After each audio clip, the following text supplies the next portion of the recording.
Ranawat diet में आपका स्वागत है। जय श्री रामाकृष्ण।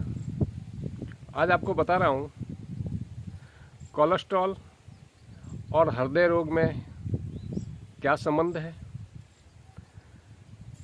कोलेस्ट्रॉल की वजह से आपके दिल हृदय को क्या ठेस पहुँचती है।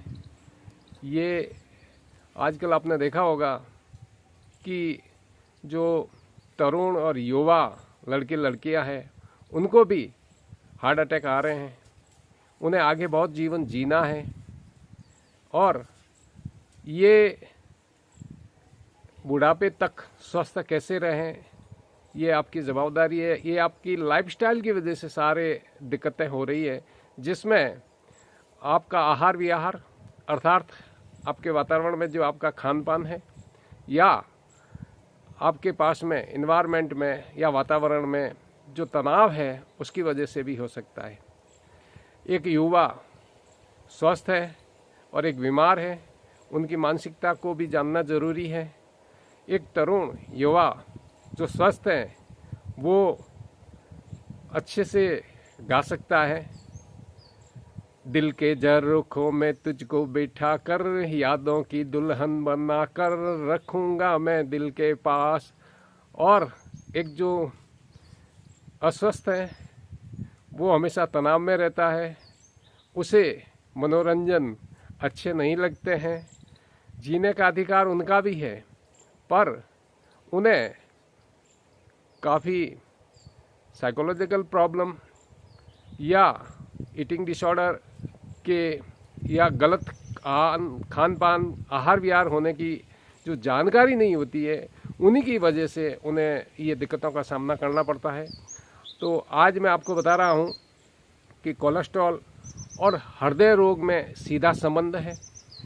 हृदय को दिल भी कहते हैं, इसलिए आपने दिल गलत जगह लगाया है तो उसके रिजल्ट गलत आएंगे। अर्थात जो आहार आप लेते हैं उसी से कोलेस्ट्रॉल बढ़ता है। आपको सावधान होने की ज़रूरत है। कोलेस्ट्रॉल क्या है ये आपको समझना है। कोलेस्ट्रॉल एक प्रकार की वसा है जो कोशिकाओं के लिए बहुत ज़रूरी है, पर इसमें भी ये कोलेस्ट्रॉल दो प्रकार के होते हैं, गुड कोलेस्ट्रॉल और बैड कोलेस्ट्रॉल। जो गुड कोलेस्ट्रॉल है वो एचडीएल के रूप में और बैड कोलेस्ट्रॉल है वो एलडीएल के रूप में जाना जाता है। इनकी पूरी शब्दावली एलडीएल यानी लो डेंसिटी लिपोप्रोटीन और एचडीएल हाई डेंसिटी लिपोप्रोटीन।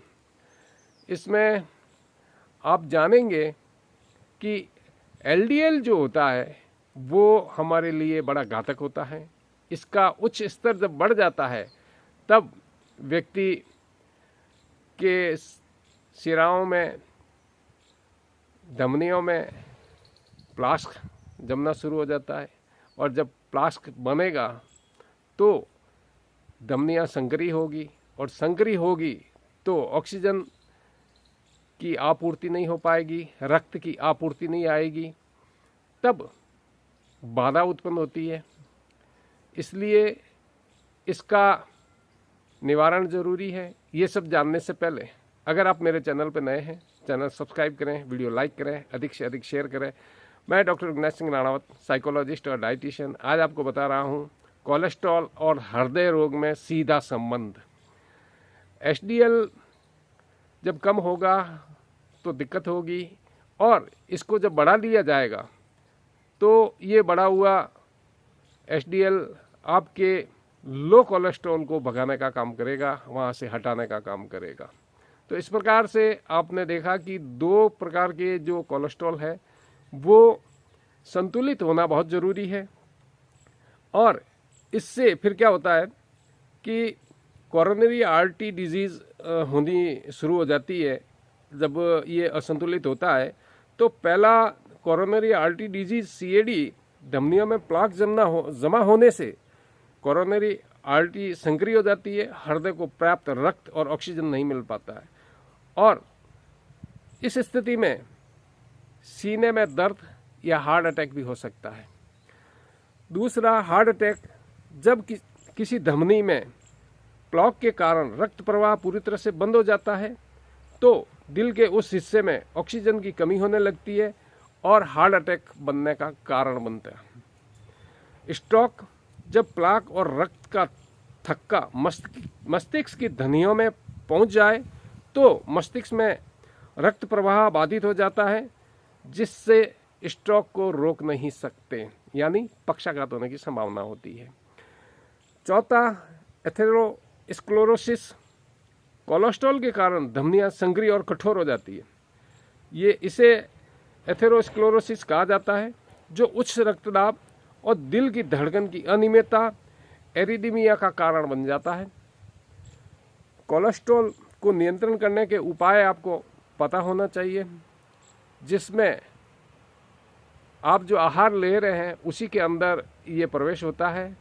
उसमें कम कोलेस्ट्रॉल वाला आहार लेंगे, इसके लिए आपको आपके निकट जो भी डाइटिशियन है उनसे डाइट प्लान लेना पड़ेगा, जिससे आपको ये समस्याओं का सामना न करना पड़े और आपका गुड कोलेस्ट्रॉल बढ़े और बैड घटे।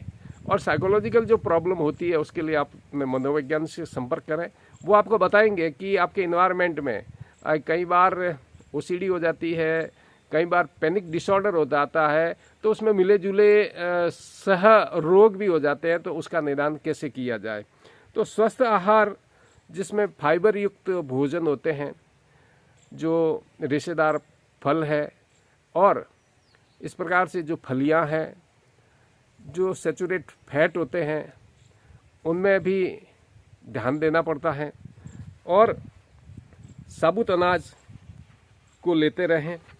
और जीवन में व्यायाम भी बहुत ज़रूरी है। व्यायाम भी एक ऐसा है जो कसरत हो सकती है। आयु के हिसाब से व्यायाम निर्धारण करना पड़ता है। जो एक लड़का रस्सी कूद सकता है वो 60 साल का आदमी या बीमार व्यक्ति नहीं कूद सकता है। तो इस प्रकार से कुछ प्रतिबंधित होते हैं गेम, उसमें सावधानी रखनी जरूरी होती है। तो ये जो व्यायाम होते हैं उससे भी कोलेस्ट्रॉल, गुड कोलेस्ट्रॉल होता है वो बढ़ता है और बैड घट जाता है। इस प्रकार से धूम्रपान और शराब का भी सेवन करने में ध्यान रखना चाहिए। धूम्रपान में तंबाकू है, उससे भी तकलीफ होती है।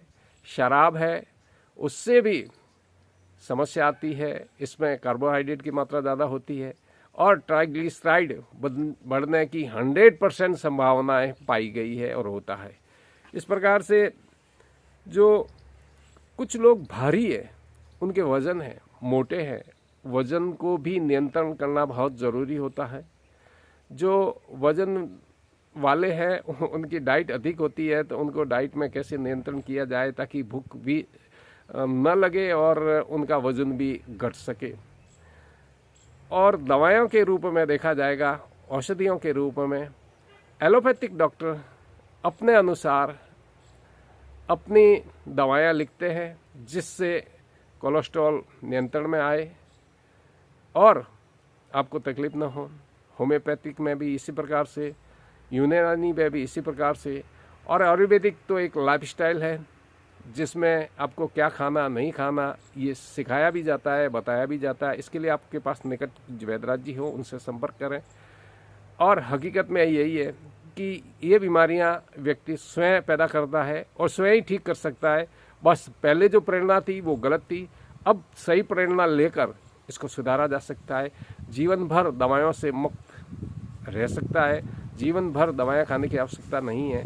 इसमें आपको फूड सप्लीमेंट्री के रूप में क्या लेना है, ये निर्धारण आपको आपके वैद्य जी या डाइटिशियन करेंगे, जिससे आप अच्छे स्वास्थ्य में रह सके।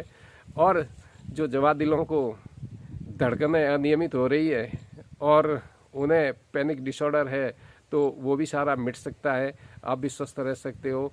कई बार अत्यधिक व्यायाम करते हुए भी आपने देखा होगा जिमों के अंदर व्यक्ति एकदम हार्ट अटैक आकर राम नाम सत्य हो जाते हैं।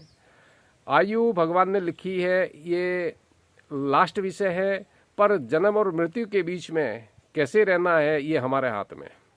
इसलिए आप स्वस्थ रहें, मस्त रहें मैं यही कहना चाहूँगा, अगर आप कोई सार्थक टिप्पणी करेंगे तो सार्थक टिप्पणी का जवाब दूंगा।